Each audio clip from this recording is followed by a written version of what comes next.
your Auntie Margo Vlog, and for today's vlog, nakita ko kami ni Madeline na madam, aking kaibigan, at ito, niligyan niya ako ng maraming ichigo. Ayan, ang daming strawberry guys, ayan po. Kasi po, tatrabaho po siya doon sa taniman ng strawberry. Ayan, ito ang cute, bigay ko niya sa akin. Kulay puti siya. Hindi ko nakitikman ko.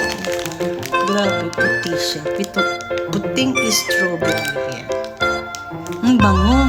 Grabe, ang bango. Galing talaga sa tayo.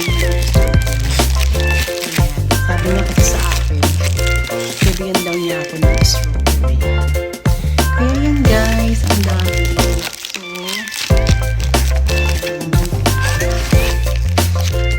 guys, ang dami niyang bigay. Itong 1 box bibigay ko to sa kapatid ng asawa ko. This 1 box is I will give it to my sa bilas ko. Ayan, sa kapatid ng